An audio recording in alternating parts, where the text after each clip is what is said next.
Thanks, that's all for today. Thanks, that's all for today. Thanks, that's all for today. Thanks, that's all for today. Thanks, that's all for today. Thanks, that's all for today. Thanks, that's all for today. Thanks, that's all for today. Thanks, that's all for today. Thank you, that's all for today. Thanks, that's all for today. Thanks, that's all for today. Thanks, that's all for today. Hello and welcome to episode 2 of Thanks, That's All For Today, a podcast hosted by me, Harriette Mullen. Welcome back. I really hope you enjoyed episode 1 with the fantastic Portia Amare. Thank you for all your wonderful feedback and your lovely messages. She was fab, wasn't she? And this week, we're going to continue with that fabulousness as I invite one of my wonderful friends to come and have a chat with me for this next episode. So here's episode 2 with actress, writer and all-round funny girl. It's Liverpool royalty, Gemma Brodrick.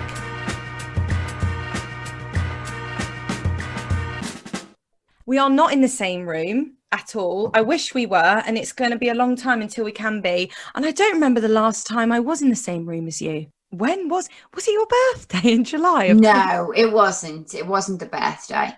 No, it can't have been. Did you come see Blood Brothers? Yes, yeah, I came to see Blood Brothers, but before.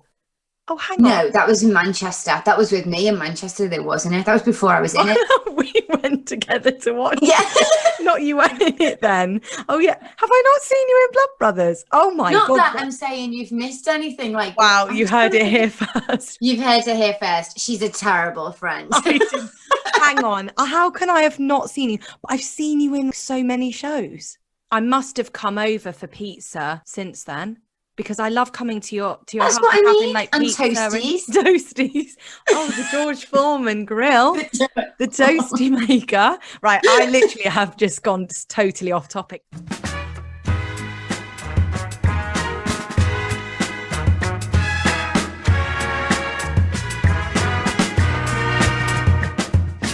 Hello, good evening, and welcome to Thanks, That's All For Today with your host, Harriette Mullen, and my very special guest who I've just worked out I haven't seen since 2019, July, Gemma Brodrick. Let's cheers again. Cheers. Cheers. So I've got to say a little anecdote about you because I literally could not have got through tour life at all without you. I feel like the universe was like, hey, you need to meet this girl. You've watched her on TV, but you need her in your life. And we share our love for Yankee Candles and rosé and lemonade and chatting with each other. And now I can't look at a Yankee Candle without thinking, Gemma. There's so many here. You look lovely. We've got to talk about what we're wearing. What are you wearing, Gemma? Obviously. Do you know what? Rundown. If I'd have had more warning, I'd have ironed these. Yeah, sorry, that was totally my fault for So springing it on you. this Harriette's favourite jammies of mine, and Harriette always thinks that I have really nice jammies, don't you? You do, because when I came for a sleepover at your house once, and I have had many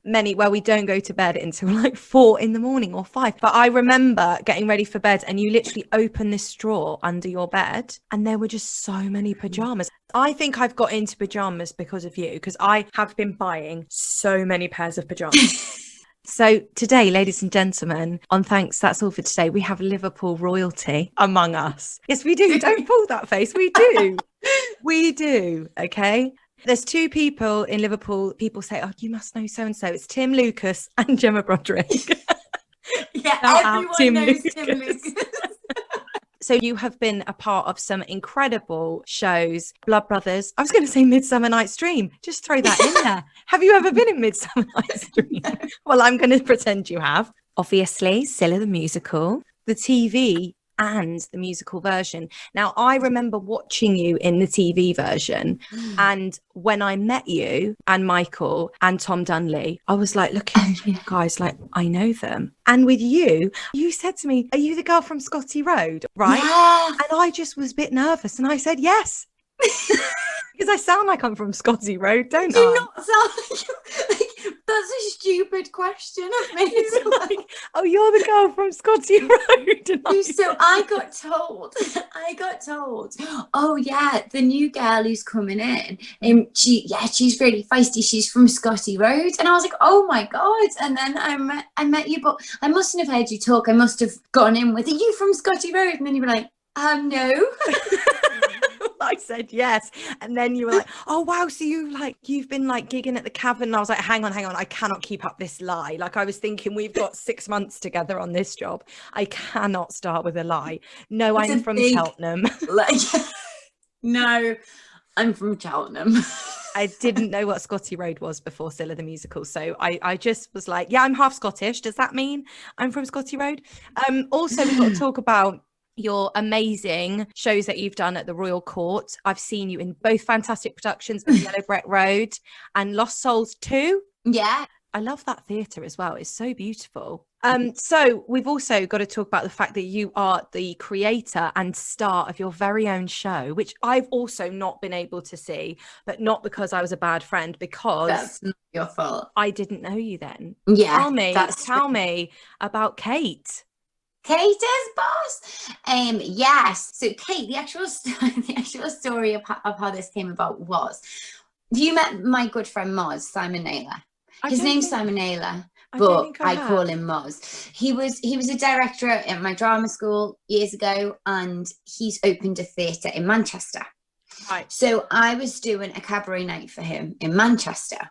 Now, let me just decide if I'm happy to say this on the podcast. Yeah, I am. So we had this guy like MDing, and he'd asked us to sing like well-known songs. So we were singing well-known songs, everyone was. And then we came together to like kind of like practice and see what everyone was singing. And honestly, it was like the most depressing cabaret I've ever had. I was singing on my own. Someone was singing Wait from, what's that from? It's Sondheim. Is it from Sweeney Todd? I don't know. Oh, that was lovely. Yeah, you're welcome. You can have that. When we do the game, that has to be your sound cue. Okay, it will be. Right. And then someone else was singing, you know, the pie song from Waitress. Yes. So, oh my God, it was so depressing. And it was meant to be like a fun evening or whatever. So I just went up to the MD. I was like, look, I'm going to change my song because the audience are going to be devastated by how sad this is and how fun this evening isn't going to be. And then the MD was like, you can't change your song. I've practiced it. Oh. So I had to do on my own. What I did, I had to stick with on my own. So I had to sing that song. So I changed all the lyrics to make it about Justin Bieber. And I just didn't tell anybody what I was going to do. So then I did it. I snuck on a photo frame. I planted it on where we were doing the cabaret. So then at the end, I turned the frame round and it was Justin Bieber. Oh my God, amazing. I mean, I thought it was hysterical. And then... Brilliant. So that's where you got your idea for Kate. So what happened was that was for Moz was there. Moz is like one of my very good friends. He's literally amazing. He's so talented. He's such a good actor, but he's such a good director. He's an amazing director. And he was there, and we were drunk then at the end of the night. And I'd gone for the Full Monty the day before, and I'd had my final audition for the Full Monty the day before, and then I got told on the way to the cabaret that I hadn't got it. So I was like, no. I know. So then he was like, we were like really drunk, and I was like, and I didn't even get the Full Monty. And he was like, if you write a show of what you did tonight, I'll produce it. So I was hammered, and I was like, I'm going to do it. And then I didn't think anything more of it. And then he texted me like maybe 2 months later, like, how's your first draft getting on? And I was like, yeah, good. And I was like, oh my God, I need to write a first draft. So then I kind of came together. But then, you know me, don't you, Harriette? Everything. I was right till the deadline with the writing of that. I think you're very very humble though with everything you do. So I think you would be that person that's like needed to be pushed into that situation. You wouldn't go, guys, I've written this show off my own back and I want somebody to produce it. Yeah, it was as much as it's obviously my show and I wrote it in a minute. He is just such a massive part of it that I won't do it without him. I've been asked to do it a few times since, but I won't do it without him. Obviously, we did the London run of it. We did a few Manchester runs, and we're going to take it to Liverpool. But Simon is like such an integral part of it that it's his as much as mine, because without him, it wouldn't have existed. And without him texting me at like 4 a.m, like, have you finished draft 1 yet? Wow. Amazing. Don't you think there's so many amazing things that come from not getting an audition or not getting you know, called back for a part that you're really, really invested in. So I didn't know you auditioned for the full Monty. So you got to finals. What was that audition process like? It was so, I really enjoyed it. It was, I was young then. I was young then. I think I was like 22 or something. I was a little bit too young really, because it was covering somebody who was about 40, I think. But it was, I really liked it. Like the first and the second audition were at the Wyndhams in town. Oh, wow. In the West End, I know. So I went in, and then I knew I'd done well in that first one. And it was really good scenes. It was like gritty scenes, because it was like the cover part scenes. And then the final audition, I did think, you know, I could have got that. Did you have to do any dance, or was it just acting? Literally just acting, no singing, no dancing. It was a really good audition process. And I would like to do it in the future. I'm probably more right now than I was then, but I think I wanted it so much, and it was like just a blow that. But you know, everything always is, isn't it? It's always a blow, and then you get over it. I know at the time though, it's so heartbreaking when you've got so far, and each round you get more and more invested, and you start to like believe more in yourself, and you think, oh, maybe like they obviously like me because they're calling me back. And then that, no, it never gets easier.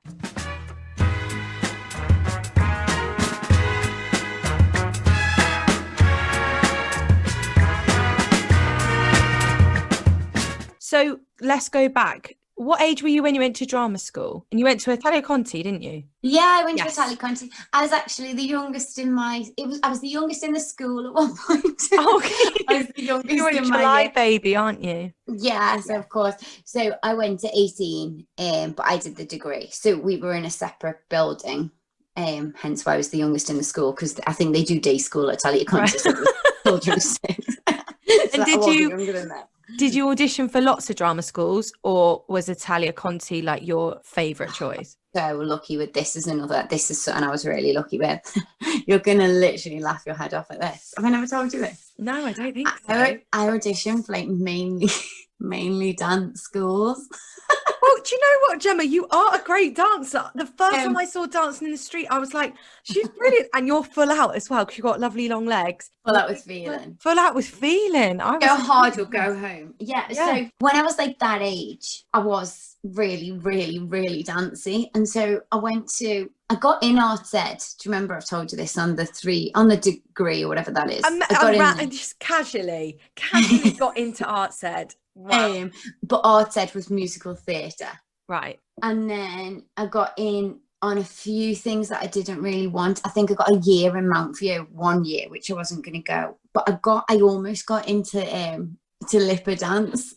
I didn't get in, but I nearly Gemma, you had an amazing year, and you were 18 when you were auditioning, like 17, 18. Yes, that's 17 years. But it's easier to dance when you're 17, isn't it? Because you're little and thin, and you know that is really impressive. Like I remember being told by so many people that first year of auditioning, so difficult to get in anywhere. It is, and it was, because that, you know what, that is the most, I think, in my whole life, the most vulnerable I've ever been, that 1 year, because it's good, actually. Students should know this. Like, real life is not like that auditioning for drama school thing.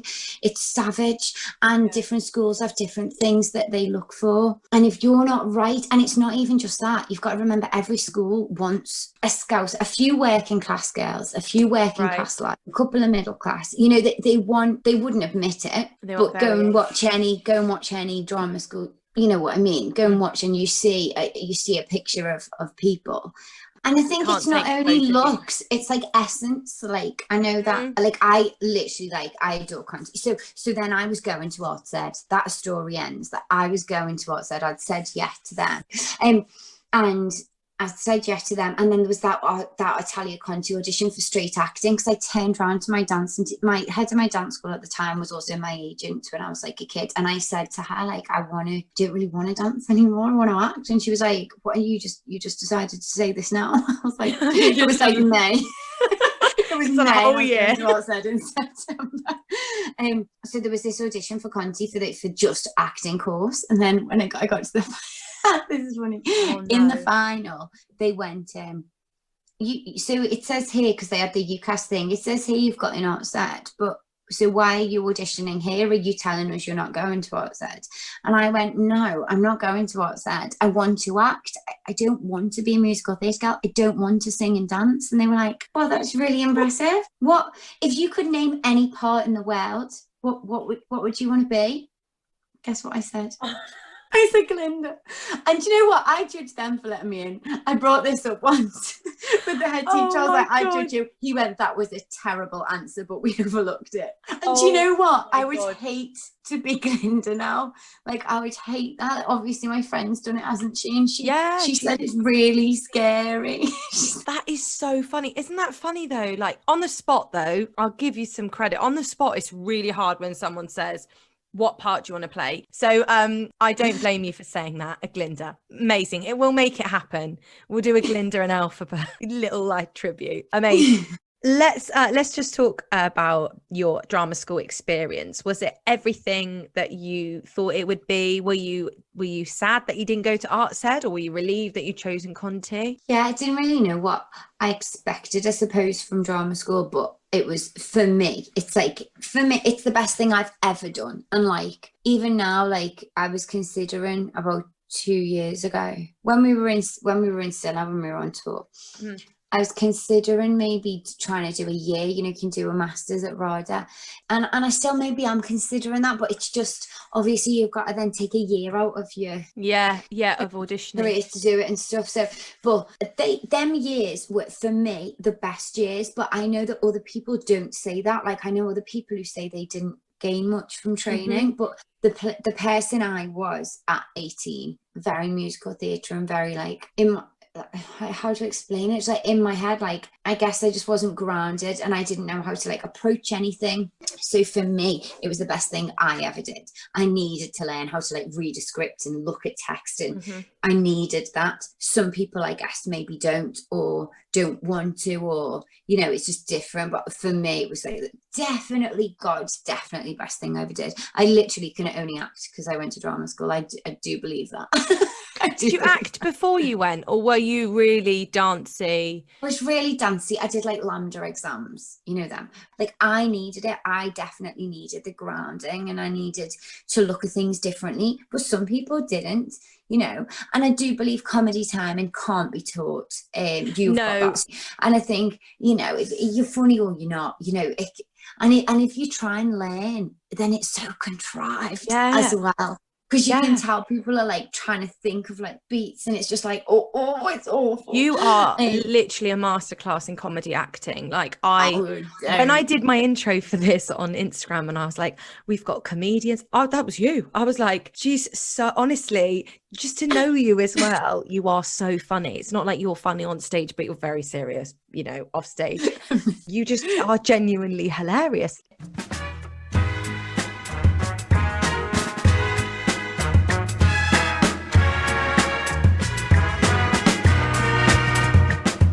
Now, Gem, I feel like you are very good at auditioning. Just from obviously knowing you since 2018, you have worked non-stop. But would you say you're somebody who is very good at auditioning, or do you get really nervous and you come across completely differently?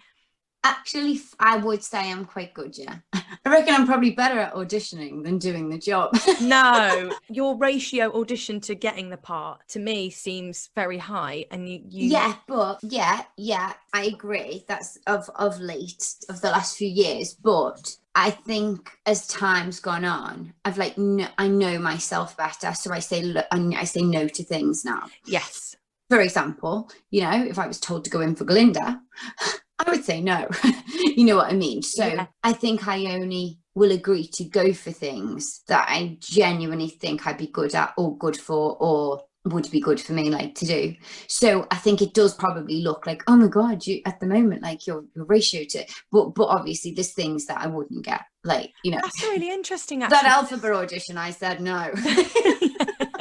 I know, it's funny, isn't it? Because I literally in the past have gone for everything, and then put myself under extreme pressure, not being able to maybe sing in a style or hit a certain note. And that actually is very counterproductive, because then you could have an audition later that you're perfect for, which I've found before. That's kind of, if you've got a couple on one day and the morning one you're just not right for, and it just puts you in a bad mood. The panel know that you're not right, maybe, and it puts you in a bad mood. So is that a piece of advice that you have going forward? Like, would you advise that to other people? Do you think that's specific just to you? No, I think I am quite specific in like what I want to do, what I do well. But the problem with going for everything that they tell you to is you're not going to do well at everything, and it's going to knock you. And like, we've all done terrible auditions. I would like to meet someone who hasn't. I don't think I know anybody who hasn't really messed up an audition. But then when you do mess up an audition, it gives you some weird fear, doesn't it? Yes. Like, you then have this weird, completely illogical fear that like you can sing the song at home and you're brilliant, and then you get in the room and you blow it because you blew the last one, so you just associate. So I think it's really important to protect yourself. I wish I could have told the younger version of me this, because I went for, when I was younger, I used to go for all kinds that I knew full well I wasn't right for. When I look back, I think like, what the hell? Here's a funny one. I went for I'd left drama school. So when I went to Conti to drama school, they made me stop dancing. They said, you're not allowed to dance anymore. So I had to, because I was walking like a dancer and stuff. So I genuinely did stop dancing. So I didn't dance from 18. And when I was 22, I think I'd just left drama school and had been out a year. I went, you're going to piss yourself, for Angelina Ballerina. Now, I didn't want to be Angelina Ballerina. I've never wanted to be. It was like a massive tour, and it was like doing amazing venues and stuff. My agent was like, it's doing amazing venues. And I was like, it's not my current agent. And I was like, I want to go to Conti to do straight acting, but as soon as I leave, I'm going to audition for a ballerina. Yeah. And I mean, of course, the audition was all right. It wasn't that bad. I mean, it was really hard. And I remember like they were punchy in their legs, and they were like, you've got to get your leg, like you've got to basically try and split in the air, which I couldn't do. And it was just like mortifying. And I remember walking out with that, and I was like, I just don't want to dance now at all. And that's what the problem is.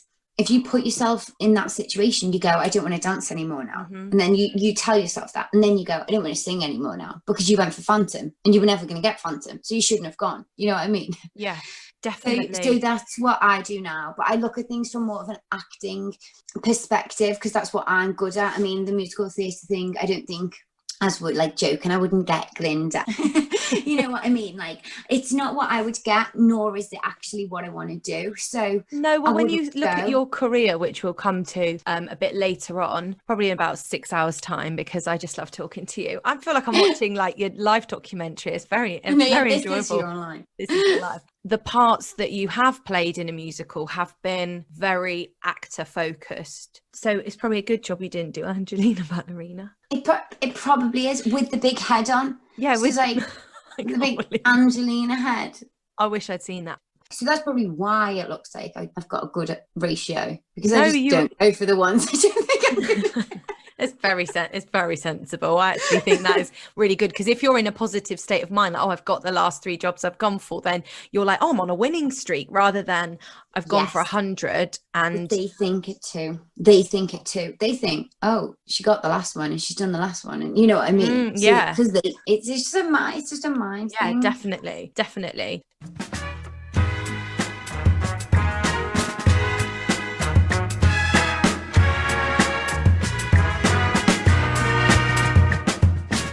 So we've got to go back to the beginning. So where did you start? Did you go to a theatre school? Did you know when you were younger that that's what you wanted to do? Or was there ever any other career path? Yeah, no, there wasn't really ever. There was never. I mean, it wasn't always acting. I think I was like a dancer. I was a proper dance. Like I was in ballet company, wasn't I? Yeah, I know. Because I've met your dance teachers. I think they're at your birthday. Yeah, they were. I'm so close to them all. Still, they were like massive. They shaped me. You know what I mean? It was them who I kind of turned around at 18 and was like, I don't want to dance anymore. They were like, what? God. But I feel like I do feel incredibly grateful for that dancing training, because my first ever Cilla audition for the show was a dance call. Yeah. And if I wouldn't have got through that, I wouldn't have got in that show. And obviously dancing is such a small part of that show. We do one dance number, but if I wouldn't have got through that dance call, I wouldn't have got it. And I walked into Pineapple and there was like all girls sitting in the splits, like, Oh wow, that's normally me. That's so don't judge, because that's always me, Gemma. yeah, it's like Shoulder in the have leg a day against off. the wall. Yeah, have a day off, Bryony, from bed. You know what I mean? My go-to in a dance call when I walk in is to just put my legs in front of me. I don't know what you call it in yoga. I think it's like butterfly. Just Oh put my yeah, feet like the together. frog. Frog, and I just put my head on my feet and I just stay there for about 40 minutes. Yeah, that's my go-to stretch. Yeah, no, I just sat there cross-legged like this. And on the Cilla audition, someone come up to me and went, "Did you do the telly one?" And I was like, "Yeah." And then she went as a joker, "What a bitch." And I went, Oh my God. it's funny that, isn't it? What does she mean as well? What's She a said bit? it as a joke. She meant Oh, it as a joke. okay. But it was just like a weird thing to say. I don't think we've ever spoken about this, but at my dance call for Cilla, because the opens were 2 rounds, we had 2 singing rounds, and the second audition was in front of Jeff Pope and Robert Willis. And I thought Jeff Pope was Cilla's son, and that Robert Willis was Bill Kenwright. No. So I was like, oh my God, I sang for Bill Kenwright today. And I met Cilla's son. And yeah, and then obviously as it went forward, I realised that Robert Willis was Cilla's son and Jeff Pope, the writer, was Jeff Pope.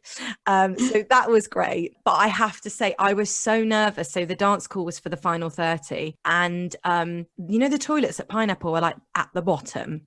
Yeah, in the basement. And the dance call's at the top. So imagine this, Carol Todd is, shout out Carol Todd, was halfway through doing like the first 4 moves. I'm still in the toilet. I was so nervous. I drank so much water. And I remember I ran up and I think it was like, I'd already missed about 8 counts. And I had to go and stand near the front. She taught did you learn 2 versions of the dance? No. So we learned an easy version and a hard version. And I learned the easy version. And then I did it in my group of 3. And Carol was like, no, Harriet, I think you need to learn the hard version. You can do it. I was like, oh my God, really? No. Just call me Darcy Bustle and get me a point shoot. Let me get to the front. And of course, my brain was going, you can't do this, you can't do this. But yeah, she actually said, could you go in the next group and learn the harder version? So because I was doing the easy routine full out, like, yes, I've got this. Full out with feeling. Yeah, I've got this. Anyway, so from a very young age, when did you start dancing, you said? 4. 4. Oh my God, I so know. cute. Did you have a favourite discipline? I probably would have said like modern, because you do ballet tap and modern, don't you? I would have probably said then modern. So when you were 5, were you like, I'm going to be on the stage forever? No, I hated it when I was that young. And my mum used to make me go. I used to cry. And my first ever show was called The World Goes Round. And it was at the Neptune Theatre in Liverpool, which is now called the Epstein. But I was like so nervous. I wet myself.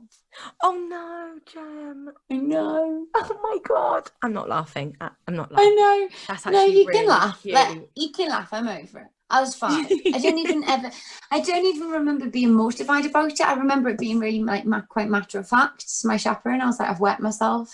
She was like, oh. Soz. So did you say to Julie when you were older, were you like, I'm going to drama school? I hated it when I was younger. My mum made me keep going. She was like, I promise you will like this.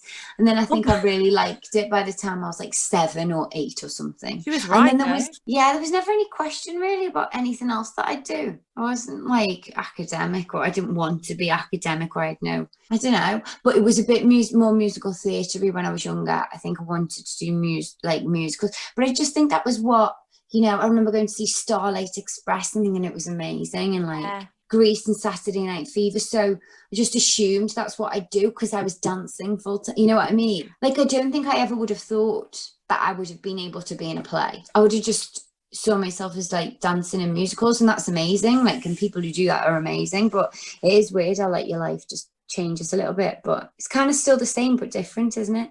So what I want to know is, how did somebody with that dancing background end up on the TV? Hey, well, to be fair, do you know, I always say this about stuff. If you get close to, like, obviously I had a few really close calls and a few really like sad things that didn't come off or whatever. But I said this before I got Cilla, when I knew I was like the telly one, when I got told I was in the last two, because I got in this musical as well. My agent had to ring them and say, look, the musical wanted to sign. It's called Heart and Soul. They're like, the musical wanted to sign, so you need to release her and we'll sign that. And then they went, no, she's in the last two. So then we said no to the musical. Imagine, that would have been so wow.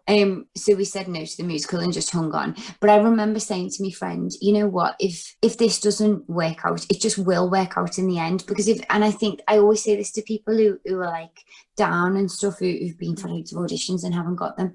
If you keep getting far and you keep almost getting it, you're gonna get one in the end, aren't you? Yeah. It's just like the law of averages, isn't it? If you keep getting to the last four or the last three, or you keep getting to finals, well, you're going to get one in the end. So just stick with it. It's not right for you at that time. And obviously Stella was right for me at the time it came along for me, which is perfect. And obviously I think it changed a lot for me, because then the musical, obviously I think I got in the musical because I was in the telly one. And yeah, obviously I think it's very important. Yeah, you met me. That was the life-changing moment for both of us. It's important to say, though, that you had to go through, I know you've briefly touched on the dance school, but you had to do all the rounds to audition for Cilla. Like, I think a lot of people would assume that you and Tom and Michael just went straight from the TV show into the musical, but you all had to audition. Yeah, it was the opposite to that. So like, I mean, I would have thought probably, like, I remember one time I was having dinner with Sheridan and she did kind of say to me, like, there's going to be a musical. And I was like, oh, is that? I think in that moment, I just maybe assumed. Yeah. Do you know what I mean? I was like, that'll be great for us. But no, it wasn't like that at all. Like, got a call through my agent. I had to go to Pineapple. And I was just in a room with like 50 odd girls. And there was our call. And then after our call, there was another call. Oh no, we were second. So I watched, in Pineapple through that glass thing. Yes, yeah. So I watched the routine and I saw that they were whacking the right leg. Now I'm a left leg person, so like I saw that, so I ran downstairs, to the dressing rooms. Yeah. And, like, remember like warming up my right leg, because I was like, oh my god, I know that you've got to kick your right leg. So then they got cut, and then some got kept, and then they got kept behind, and then we went in, did the dance, some of us got kept, then we all had to do it together, and then we got sent to Bill's office. And then once I got to Bill's office, I did one audition with Bob, and then I jumped from then, I think I jumped to the end. But the dance call, this is the thing, like, and if I wouldn't have got through that dance call, like, I wouldn't have got it, because I wouldn't have got to Bill's office, and that scares me so much. Like, oh my god, I always think like landing that double pirouette changed everything. You know what I mean? If I'd have cocked that up, I wouldn't have got through. Dance first is savage, isn't it? Savage. Yeah, it changes everything. I think if the discipline that you are less confident with is maybe first, it can really put you in a negative maybe frame of mind. The thing is, though, if the thing you like doing the least is first and you get through that, well, then you're, like, in your instance, you're an amazing singer. So if you get through a dance call, you're then going to sing. My agent audition was like that. We did the acting part first and then the dance, and then the end of the day was singing. And I was like, oh, I'll go first, or something like that, because if singing was first, I would have been nervous. But I think after you've been through that discipline that you're maybe not as confident with first, and you've got through, then you're like, oh, well, I've got a better chance this afternoon. Yeah. I can relax a little bit. So you're right there. Maybe that's what I'm going to take going forward. That if it's dancing first, I'll be like, I'm going to have a sing later. I'm going to have a sing. You're going to have a sing? Well, it's a shame we weren't in the same audition. We would have had fun. I know. We'd have been besties. We would. I would have landed that double pirouette perfectly.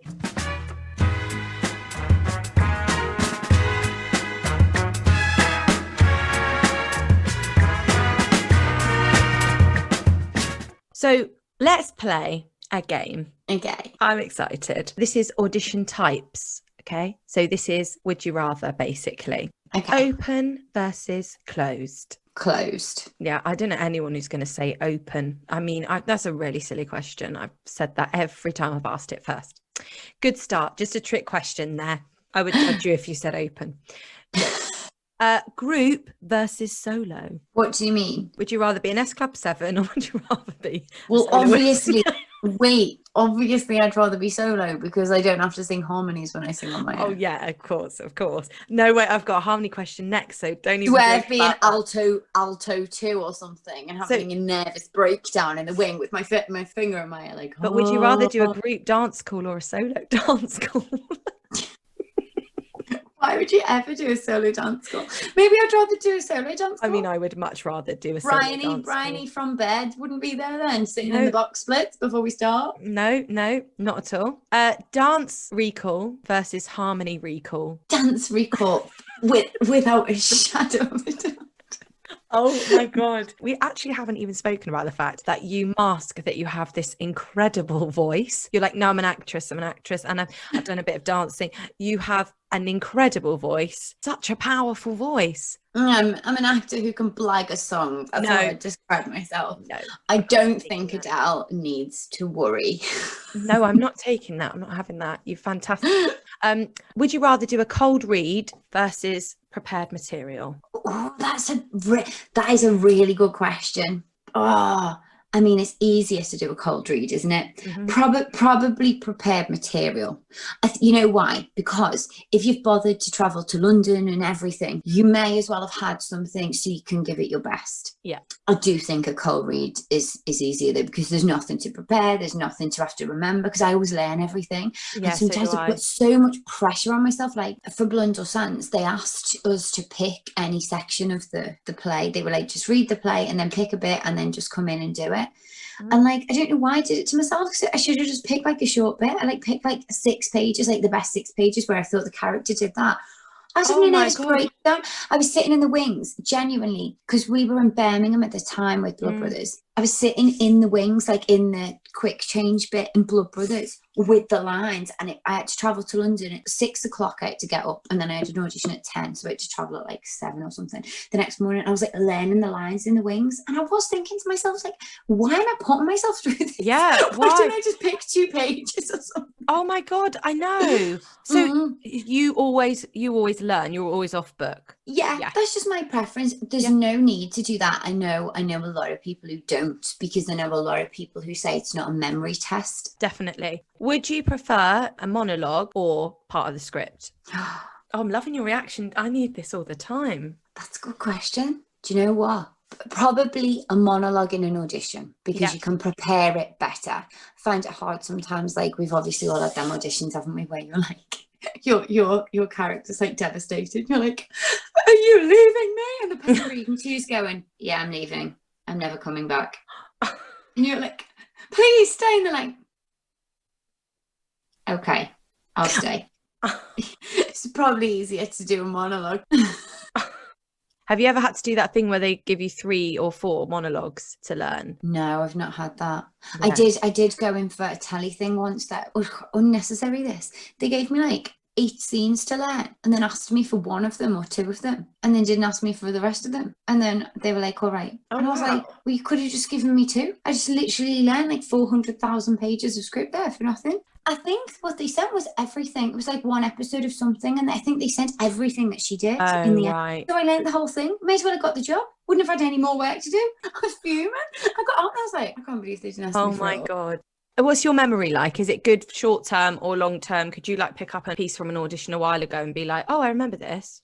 Yeah, so I've got that kind of memory. And annoying. It's annoying. No, so if I put like, probably could do, you know, my Cater's Boss show, could probably do that with reading it once or twice, because that's in my like proper memory. Yeah, Cilla as well.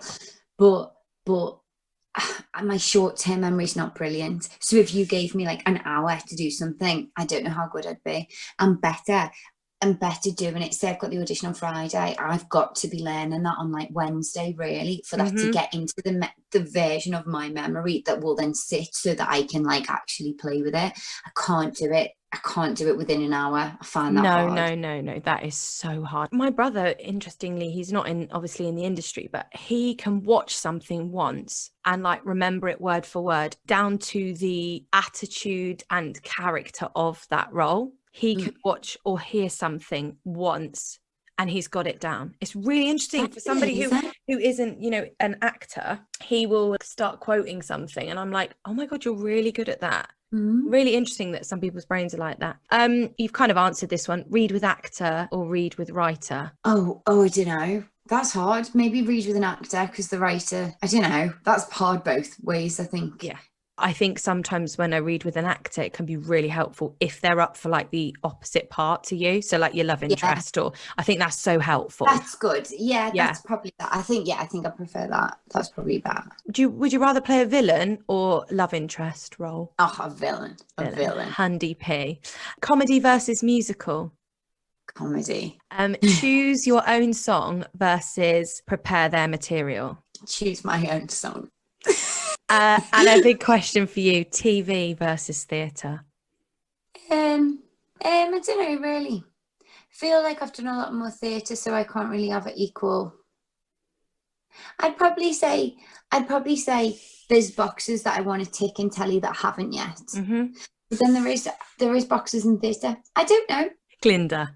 Like Glinda. Obviously, I'd really like to be in the film of Wicked as Glinda. That would take a lot of and Elphaba. What about both of them? So they have been in touch.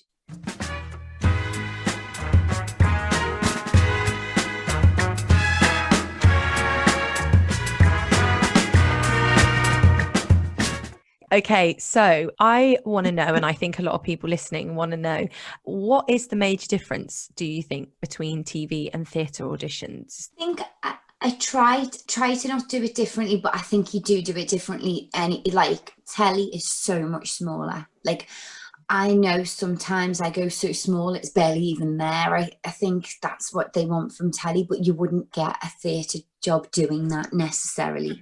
I mean, some you would. A musical, you certainly wouldn't, you know. But I think obviously it's just like when there's a camera in your face like this, you know, you can't, you don't need to do as much. It's still, it reads, but then it just doesn't read on the stage, does it? It's just, you've just got to blow things up a tiny little bit more on the stage. You've got to be realistic, but otherwise it just doesn't read. So you may as well do nothing. Isn't it hard when you have a big personality and you have to tone it down? Because if you're used, you know, if I told you a story, I would genuinely be like this. You're animated, yeah. A boy once said to me at uni, you are pulling so many facial expressions, it looks like your face and your nose are going to run away together. Your mouth and your nose. That was it. Rude. I was like, thanks. Brilliant. Next. That's all for today.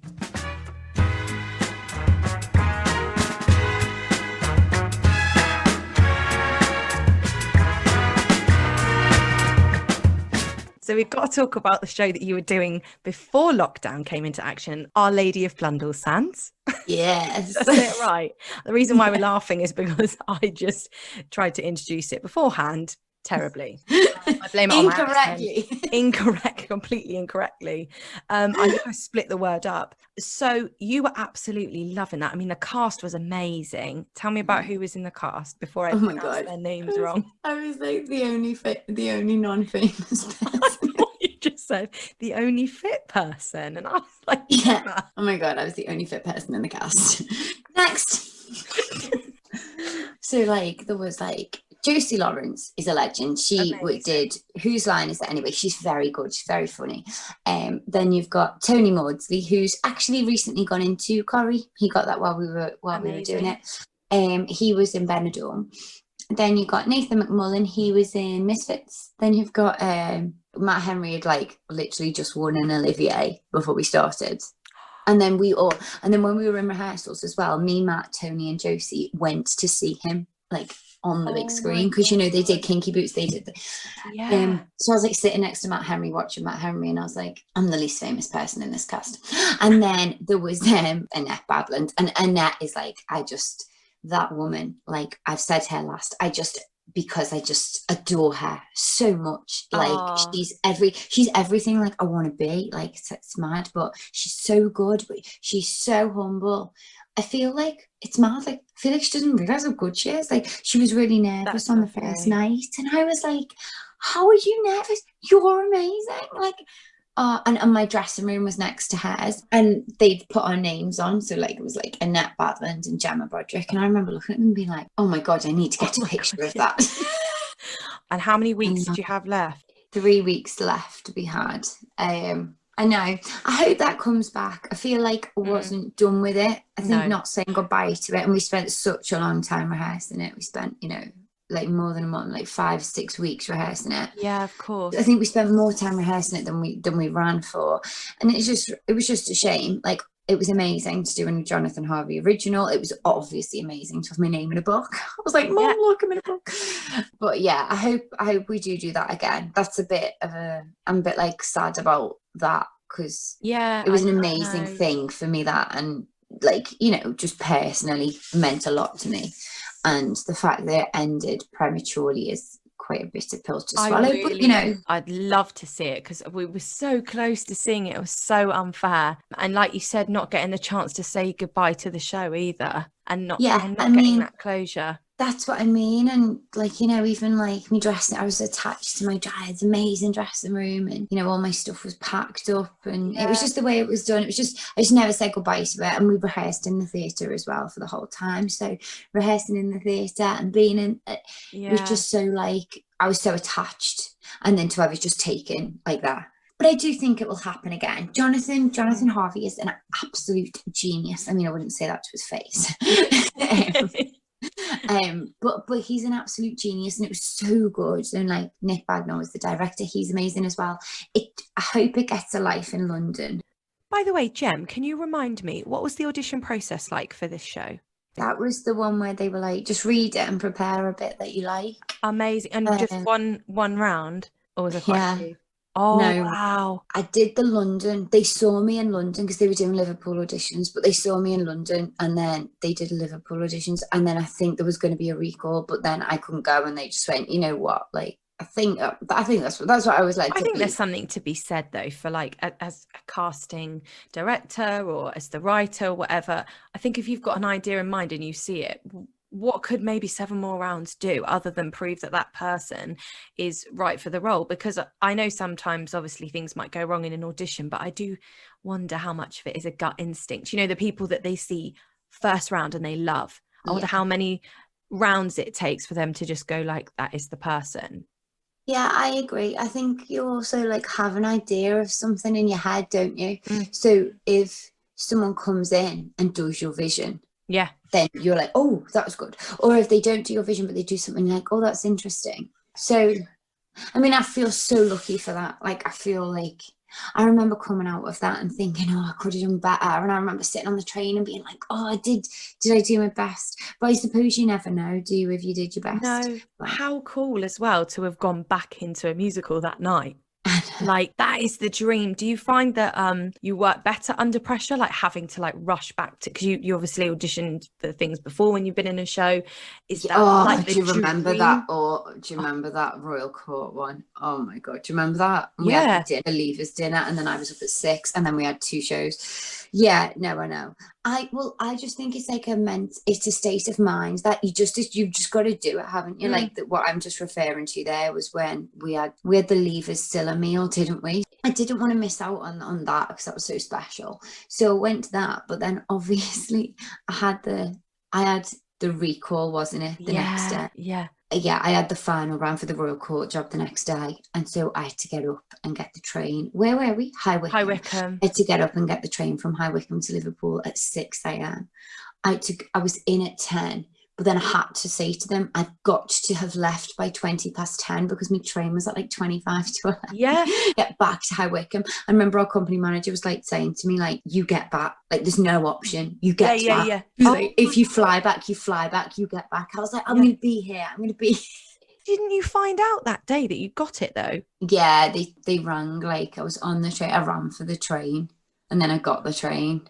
And then my agent rang, and was like, have you made the train? Because bless him, he's so lovely. He's always on pins with these things. He's like, tell me you've made the train. So he rang me, he was like, have you made the train? I was like, yeah, I've made it. He was like, oh my God, I'm so glad. And I was like, I know, I'm so relieved. And then he went, and at least it was worth it because you got it. Oh my God, I remember you coming in and I was like, tell me, and you were like, I got it. And that's such a relief as well when you know that a job is maybe ending and it's like security for the next show. Yeah. It's so nice to be in a job and going, I've got somewhere to go next. I mean, obviously we won't touch on my like personal life, but obviously you knew how much I had to get definitely the job, and I didn't really have a plan. And I remember like how relieved I was, just be like, oh my goodness, I've got more. Obviously, and then more that time. audition opened up doors for you for the next Royal Court show. I'm not saying then you just walked into that next one, but you clearly are, for the companies that you work for, an absolute gem, for want of a better word, because you know, you get re-employed by the same people or similar kind of companies, like, you know, for the Cilla and then Blood Brothers. And it's obviously you have to, you know, work really, really hard and be right for the part. But also I think it's credit to you that you're able to be sort of recommended by people. I think that's so important. Yeah, it is. It's important to just be a nice person, isn't it? Yeah, definitely.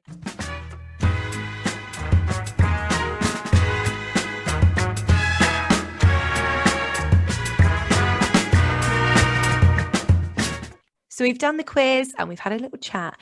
And now I want to know, do you have, Gem, any rituals or superstitions before or after an audition? So we'll start with the first question. We've kind of touched on this, but do you have like a personality when you go into an audition, or are you just Gem? Is that your... No. I just kind of just try and read the room, I think. But then I think you can tell, can't you, if someone's feeling you or not.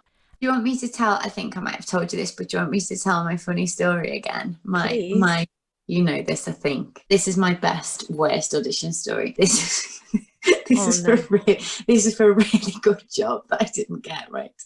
Okay, I've got my drink. I'd worked with the company before. So the company that it was, I won't say the name because the casting director is actually quite a big deal, but if he watches this, he'll definitely know what I'm talking about. So I'd worked with the company before because obviously the sitcom I did when I was 21, that was with that company. So I went in, I'm now only about 23, so it's been a few years since I worked with them. And we're all sitting there and I was reading and we were just, I kind of had read and then we were just being really, really chatty and stuff. And I had mutual friends with this guy, like in common with this guy. And loads of people had said to me, oh, he's dead funny on a night out, blah, blah, blah. I did not know this man. When I worked for that company before, he wasn't the casting director then, so someone else had cast me. Oh, okay. Then when I was working there, I met him a few times in the canteen, but we didn't know each other. This is important. We did not know each other, but we were like getting on, like friendly and stuff. And I was just being really like casual with him. And then he was like, all right, Gem, well, that's everything for today. If we want to bring you back in, we'll contact your agent, but don't hang around now because we're not bringing anyone back today. So go home. Because I'd kind of said, like, last time I was there, like, they sometimes make you hang around and then go back in. You know what I mean? Yeah, so I was like, am I going home? And he was like, yeah, go home. So I was like, all right then, well, it was lovely to see you. And he was like, it was lovely to see you. And then he stood up and I walked towards the door. So I walked towards the door and he was here. And I went to kind of get the door, but he went to open the door for me. But I didn't know what he was doing. I didn't understand why he was here. So I assumed he was going to kiss me on the cheek. So he leant to get the door and I went... He just went like... Oh my God. See you. And I went, bye now. I didn't get it. I don't know why. Why would you have not got it after giving him a kiss? It's not okay, that is it? It's not okay. That is, Gemma, you should know better than that. Don't kiss your casting director. Yeah, I've not done it since.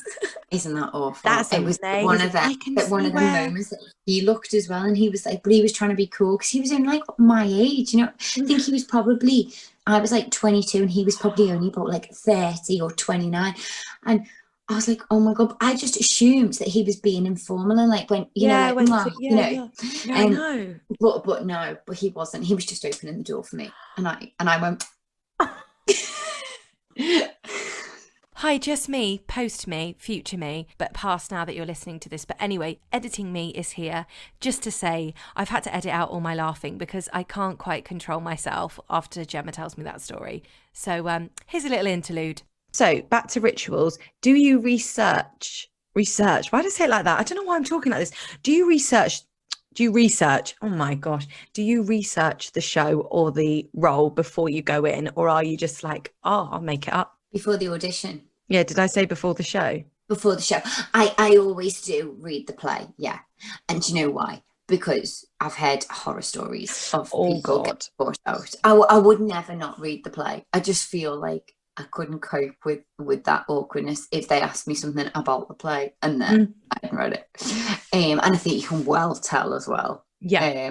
Yeah, no, I always read, but I read anyway, don't I? So I like reading. So it's not like you do. a ball ache to read. Yeah. I think you only know how to do it by reading it. Yeah, well. definitely. Really, I suppose people probably do wing it, don't they? In telly, they only usually send you the sides, though, don't they? They don't send you the episodes. So, like, I guess in that respect, you just got to get what you've got. Are you a tell-all or a keep it quiet kind of person when you audition? Oh, I keep it quiet. Do you know why?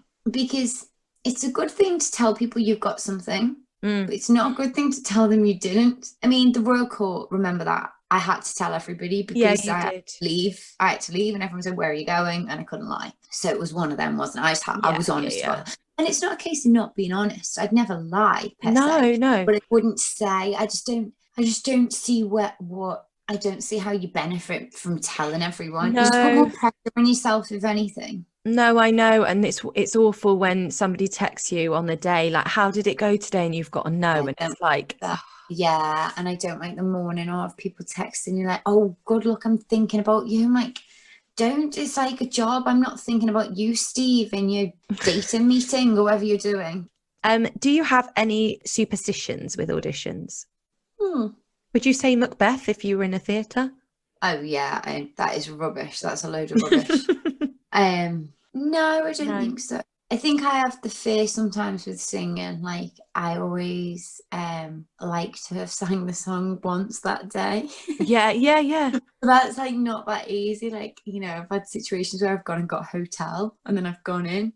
So what am I going to do? Like, sit in the travel lodge belting my arse off in the bedroom? Put the shower on and put a quilt over your head. You'll be all right.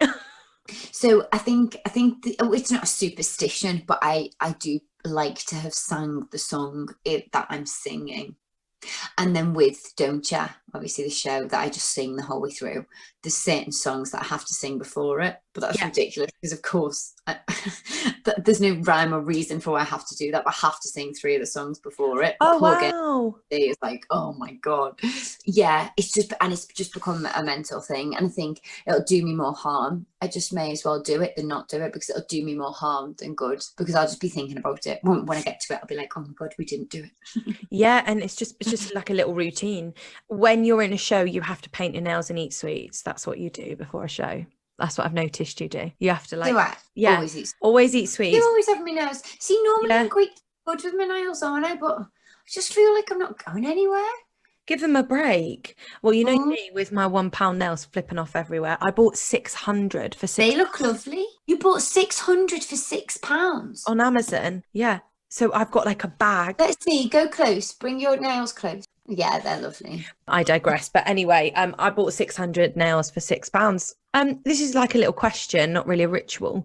Do you prefer feedback or no feedback from an audition? Feedback. I think it's respectful to give feedback when someone's, you know, if you're only seeing like 30 people, you know, you can write 30 emails. Definitely. I think it's really handy, especially if it's something really small. Like, we just like it if you smiled. Could have fixed that easily. And if it's just like you just went right, like thank you for coming in, you just went right, that's still feel like that's still quite respectful. I think sometimes you can feel a bit like cast aside and just nothing if you spent like, because you know when you do these auditions, you've read the book, so you've spent like 5 or 6 hours reading a big book, you've learned the script, which has taken about 4 hours if you're me, and then to not get anything, I just feel sometimes it's a bit disrespectful. Yeah, especially if you've travelled as well, like, or got a hotel, like you've said. Do you, well, you know, no, go on. No, I was just going to say, but it's just the way it is, isn't it? I feel like the industry is getting better for giving feedback now. As I say, I don't go for things anymore that I don't think I've got a good chance of getting, but I know like a lot of the young ones coming out of drama school and stuff get really down by like not getting things, and I think feedback would really help them, because just knowing, like, imagine someone literally said to you like, Harriette, I'm so sorry, like we can't have anybody with red hair. Okay then, that makes you feel better, doesn't it? Okay, that's fine. Definitely. And then you know that it's not like, oh, you need to retrain for something else. It's literally because of your hair colour. Do you have a go-to song or a go-to monologue that you would use for an audition? Or are you kind of like change it up every time you audition? I'm certainly with songs. I'm certainly not change it up. I wouldn't say I do enough to say I have a go-to song. There was a time when it was, what's that song from Fame? Out Here on My Own. Oh, there was a time like I got a few pantos with Out Here on My Own. I got in a rep company with that song as well. So there was like a few auditions and like a few cabarets where I did Out Here there on my. Is it Out Here on My Own? Yeah, Out Here. You're My World is probably one that's in the locker as well that I'd pull out. I don't know it. No, never heard it. Yeah. I love it. That is probably that one and Don't Answer Me. I think. Oh, Don't Answer Me. But do you remember You're Through the Years? You're Through the Years. Oh, I do love Through the Years. To be honest, and I also love Baby It's You as well. And There Were Bells on a Hill. That's in my key. So I quite like that one. Oh, yeah. And you had to sing that badly. That was really funny. It was because it's the first time we've seen you do it. Because I've genuinely been in that situation when I auditioned with my girl band once. This is an exclusive. I auditioned with my girl band that I was in from 19 to 21. I think we were together. And Jordan, my best friend Jordan Bradley, had written us a song called Never Giving Up. And I, at the time, we'd only like done a few songs together. And I was like low, as in like in Give Me Love by Ed Sheeran. This was my harmony. Give me love. That was my harmony. And I was like really trying to find my sound at 19. So I was like, give me love like hers. Right. I know I still sing low, but it was like, even my mum was like, I don't think that suits you. Anyway, so I was singing the low harmony. But I think what happened was somebody on melody had started on my harmony. So I went down and was like, never given up on us, I swear. That was that low. And at the end, our feedback was, whoever was singing the low notes made my insides die. Yeah. Rude. Really constructive criticism. And I could not look. I've never had this before. I don't know if you've ever done this, where I've been in an audition and I cannot look up. Like my eyes, the whole way, 3.5, 4 minute song. Jordan writes like incredible, epic, long songs. And it was probably more like 5 minutes long. And I was this the whole time. I couldn't look up. Anyway, we didn't get the job, and clearly my fault. Anyway. I could literally do a podcast just on being in the girl band and auditions, just because I think they're so funny. Some of those auditions, I think I got told once as well, oh, great voice, but what is the style? What's going on there? Like, one of you needs a fringe. One of you needs to not wear that cardigan. Oh, just brilliant feedback from an audition. Anyway, do you have like a go-to outfit? Do you like dress for the part, or do you just go Gemma? So I don't think I do have a go-to outfit, but everybody tells me that I always wear dungarees. Yeah, you do always wear dungarees or short. You love short. Yeah. You've got great legs. So people say to me like, oh God, you always wear dungarees. And then it's now like I don't do it on purpose, but I've kind of realised that maybe I do always just wear dungarees. For the Cilla auditions, all the girls looked gorgeous. I was like, why is everyone done up? This is ridiculous. And I had dungarees on. When I was in the final four, we had to audition at the Cavern, and they literally, ITV said, let's get the 2 brunettes and the 2 redheads. So I stand up ready for my redhead, moment. They were like, oh, no, brunettes aren't going yet. It's just the 2 redheads first that are going to be filmed, and then you and Amy. And I was like, oh, I'm a brunette today. Excuse me, I identify as a redhead.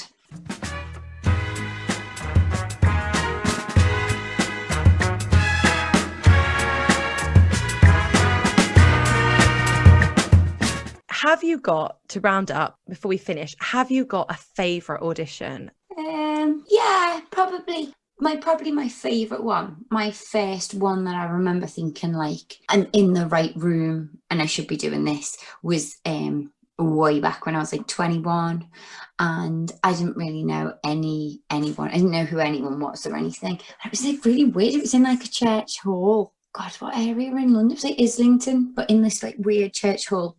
And I'd seen on the paper like 3 names, and I kind of had seen like a name, Harry Enfield, but I didn't like know if that was anyone. And then I went in, and there was like girls sitting outside. It was just like really informal, so informal. And then went in, and then the girl was supposed to be like a 12 to 14.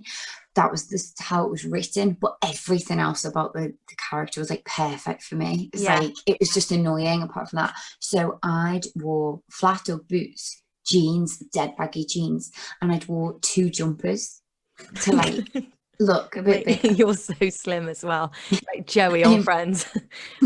So I just thought if I just look a little bit bigger, like they might consider it. So then I went in, and it was with, so halfway through the scene, she choked on a condom. Right, it was Sex and the Chippy. So I went in and sat down. I didn't know who Harry Enfield was then, and he was like, "Oh, let's do the condom scene first." And I was like, "Okay." And then he gave me a tissue, and I went, "What's that for?" And he went, "Oh, that's just to pretend it's the condom." And I was like, "Oh no, I'm all right. I don't need it." And I knew I had one in my pocket. I was like, "Ha!" And then when I did it, I got the condom out of my pocket and opened it and like put it in my mouth and choked on it. And they were like laughing. And I remember thinking like, oh my God, that was the first ever time I like took a risk and it paid off. You know what I mean? And then obviously, can you imagine that when I was like doing the job, he was like, "Oh yeah, she brought a condom to her audition." Oh my God, and it paid off like so well. I mean, it's not really a risk, it's a calculated risk, because obviously you'd have to be doing that if you got the part.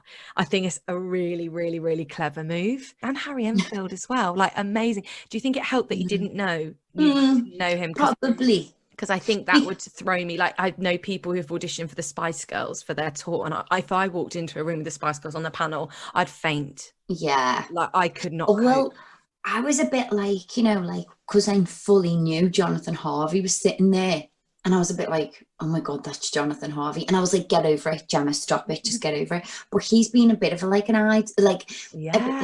he was a big deal, like in my drama school. They studied his plays, and like he was just like someone who, like, my first ever play in drama school was his play Beautiful Thing and stuff. So when he was there, I was a bit like, so I think it's better to not know. It's really interesting, because I've asked most people on the show, do you prefer to perform to panel that you know or strangers? And a lot of people have said people that they know. But for me, I would never want to go in and be like, oh, it's a walk in the park. It's like if you wrote a show and I auditioned for you, I wouldn't walk in, even though we get on really well. By the way, write me a show, please.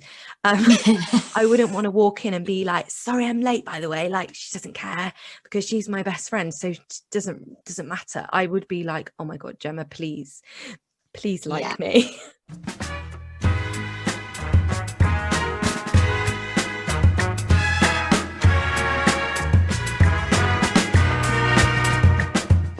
So before we go, have you ever had like the worst audition ever that you'd be prepared to share with us? Yeah. So, I mean, it wasn't ideal when I kissed the casting director. I mean, that wasn't the worst. That was excellent. The worst was the day after my drama school showcase. Mm-hmm. You like to do things under pressure, don't you? Oh, this is awful. So, when like I was in drama school, I was in 3rd year, thought it was fabulous. I got an agent, and I was going in for Liesl in Sound of Music. And I'd been seen by them before for something else, and I'd done well. And then they asked me to come in for Liesl. So I thought it's going to be fine. So I do my showcase, and I go for a drink. And I remember going home. I went home early-ish. I went home like 12 or like midnight or 1. But then the audition was at like 10 the next day, and I was living in a flat in London. So I couldn't really, I had flatmates and stuff. I couldn't really sing in the morning, warm up. Yeah. So I went. I just remember thinking like, I'll be fine. See, this is what I mean. This is what instilled fear in me for years. This was really damaging.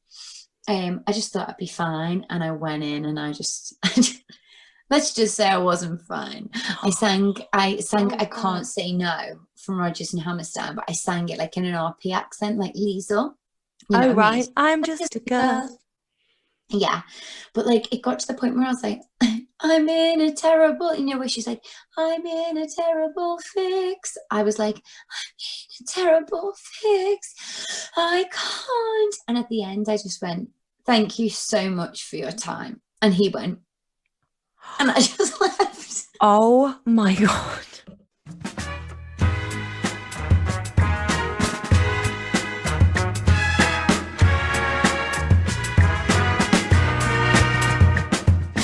So before we go, I need some Gemma's words of wisdom. That was a real mouthful. Gemma's words of wisdoms. Gemma's goblet of goodness. Oh. I can't say that. Oh, God. So before we go, this is the 7th time I've recorded this because I've been being inappropriate. We've been laughing.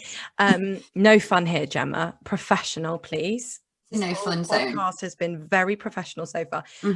So have you got any words of wisdom? Gem says to me all the time, ultimately, and then says like very, very, very important information. Ultimately, I would say always play to your strengths. So know yourself, know what you do well and play to your strengths, and don't let other people put you down. And if they try, don't listen to them. Ultimately, that's my words of wisdom. Amazing. I love that. Ultimately, you always know something good is to follow. So before we go, ultimately, I would love you to sign us out with thanks, that's all for today. Okay. You can do it any way you like, and you can give me a kiss on the cheek at the end. I'll let you in this podcast, even though we're very, very far apart. But thank you so much, Gem, for joining us. It's been so much fun. We've been talking for 3 hours. 3 hours. I've got to try and get it down to 50 minutes. I don't know how it's going to happen. I think I might have to do 2 parts or like a bloopers episode. But thank you so much. It's been so lovely to chat to you.